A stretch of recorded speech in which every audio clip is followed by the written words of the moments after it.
Hey guys, Dylan from the Geek Duo here, and today I'll be bringing you my breakdown of the Percy Jackson Season 3 trailer that was released at D23. I know the last thing that I published on this channel was my breaking down of the Season 2 trailer, and in that I said that I'd be doing episode breakdowns for that season. But I've had a very hectic year since then, and most of my content has fallen on the wayside because of that. So I'm trying to use this as a jumping off point to revitalize that spark. But I'm also not making any promises as to whether or not there's going to be consistent content on this channel.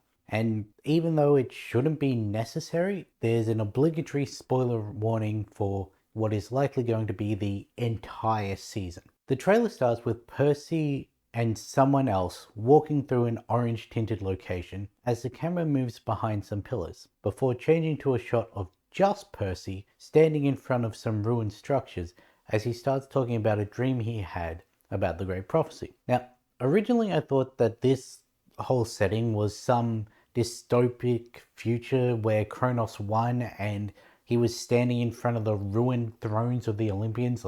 I thought this specifically was Athena's throne, but we see in later shots that this is actually Hephaestus's junkyard, where he tosses all the scraps from his Olympus workshop. We can easily place these two as happening during that sequence. He talks about how, in his dream about the prophecy, he saw the Olympians, the Titans, and that something bad was coming. And each of these points is accompanied by a corresponding shot, including a shot of the Oracle standing in the middle of Camp Half-Blood and spewing out her green prophecy smoke, a shot of Zeus, Hera, and Poseidon sitting in their thrones on Olympus, and this is most likely coming from the Winter Solstice Council meeting that happens at the end of the book, a shot of Atlas holding up the sky at the rebuilding ruins of Mount Othrys, a shot of Grover, Zoe, Thalia, and Bianca as they encountered the Nemean lion in the Smithsonian, and a shot of Percy running through the corridors of Westover Hall with Riptide drawn,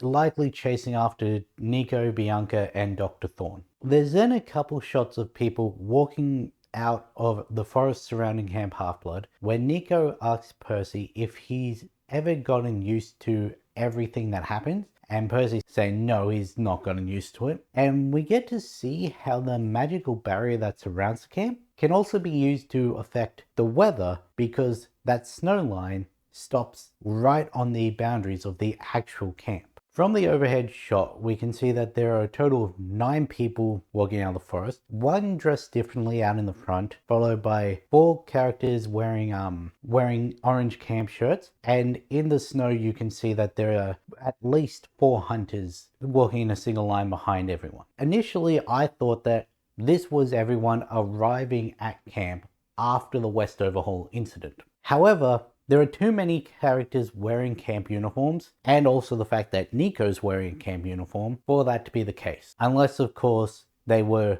met by a party of campers as they landed, and they just happened to have a shirt in Nico's size with them. So this is actually probably more after the Hunters versus Campers Capture the Flag match. And because of things that happened in that match, that would also explain why Thalia is walking out the front by herself. There's a standalone aerial shot flying through the Hoover Dam as the release date of November 20th is shown. And we then get a montage of shots as Aphrodite talks about how powerful love can be, saying how it can start and end wars and that they'll only survive a war with the Titans because of love. And the montage includes a shot of Percy and Annabeth awkwardly looking at each other at the Westover Hall dance, Dr. Thorne and some of the other Westover Hall staff coming down a staircase, likely greeting Percy, Annabeth, and Thalia, Annabeth running through the corridors of Westover Hall with her knife drawn, similar to the shot of Percy earlier, before she turns around to look at something behind her, Percy hiding behind a pillar near the aforementioned set of stairs, the Nemean lion snarling at the Smithsonian. It looks very much like a saber tooth,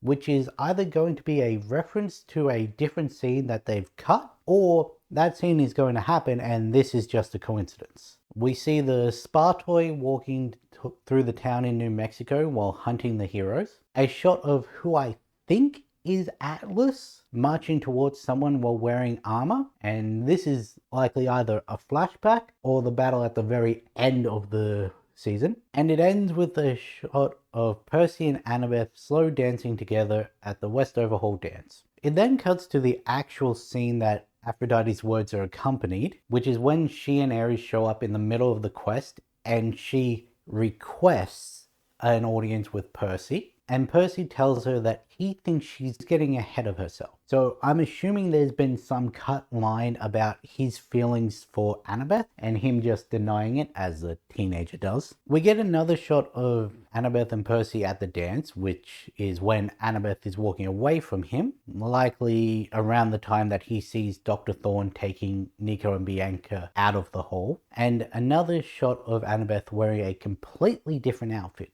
which, based on future shots in the trailer, I'm assuming is happening at Mount Tam, before we see Percy being thrown aside by the Manticore's tail. And I have issues with this Manticore design, because that is just purely a giant scorpion. The Manticore is meant to be similar to the Chimera in that it's a mishmash of a bunch of different animals, in that it's meant to have like a lion's body with a scorpion tail that can shoot stingers, and I forget what the head looks like. In this, he's got a human head. Yeah, I don't know why they went for the giant scorpion route. This is followed by a shot of Annabeth, who is no longer in her dress, despite this happening directly after the dance. She climbs on the back and tries to stab it with her knife, before it cuts to Percy screaming in horror and jumping to his feet as the Manticore and Annabeth topple off the cliff. The scene is lit with this weird red light as Percy and Thalia rush to the edge of the cliff and look over, while Artemis, the hunters, Grover, and the D'Angelo kids are just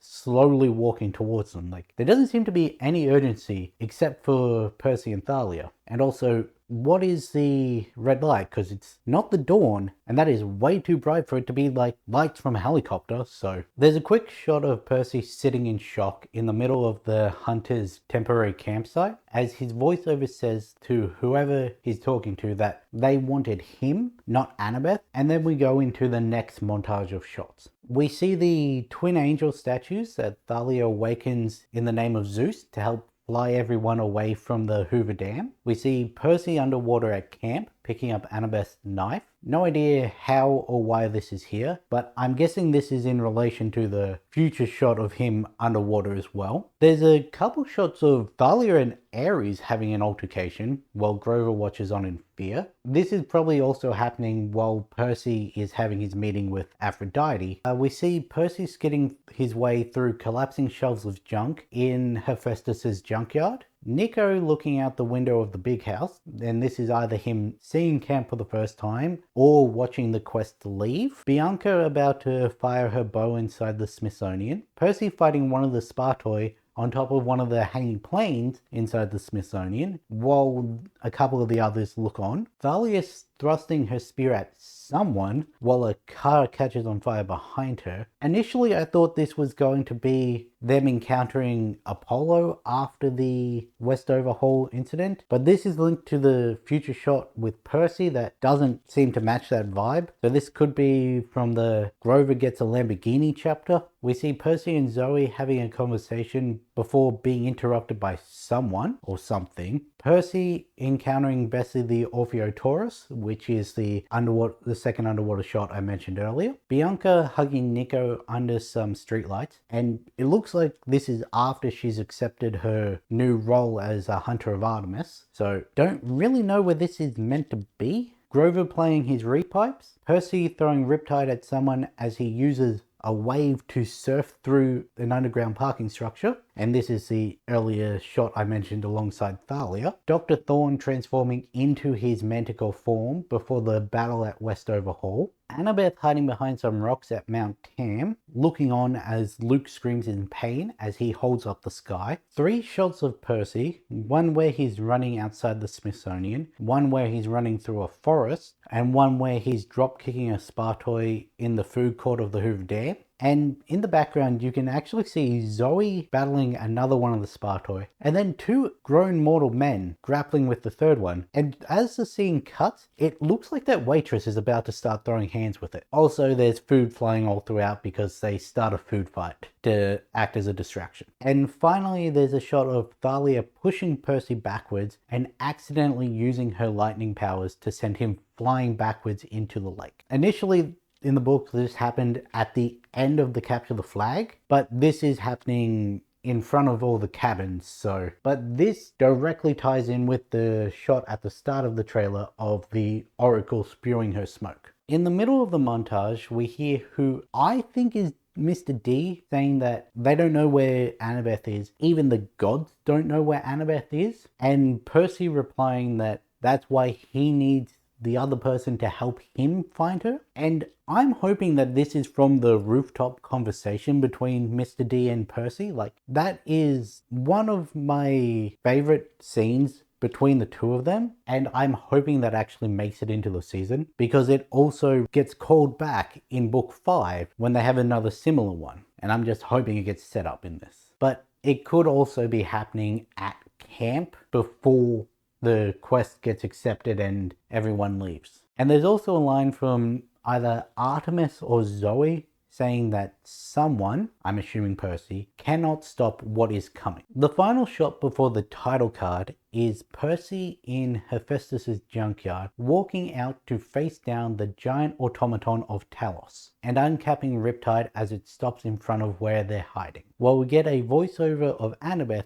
repeating what Percy told her on Circe's Island about how if it came to a choice between her and Olympus, he would burn it all down. And I'm assuming that she's talking to Luke in this scene. After the title card, there's a quick exchange between Thalia and Grover in a forest location where she asks if quests are always like this, or this could be capture the flag. Ambiguous what she's talking about. Before it cuts to a shot of Talos rising from the mountains of trash as he wakes up, and then jumping back to Grover confirming that yeah, it's always like this. Which is why I think that the first scene is actually completely unrelated to the quest and is just a friendly game of capture the flag. Overall, this trailer makes it look like this season is going to continue the trend of being even more book accurate than the previous one, as every shot in this trailer can either be directly related to a scene that happens in the book or reason to be connected to one of those scenes that is directly from the book. Barring the ones with the forest backgrounds, because there are several points in the story that those could be from and I don't know where they fit. I am a little disappointed that it doesn't seem like they're trying to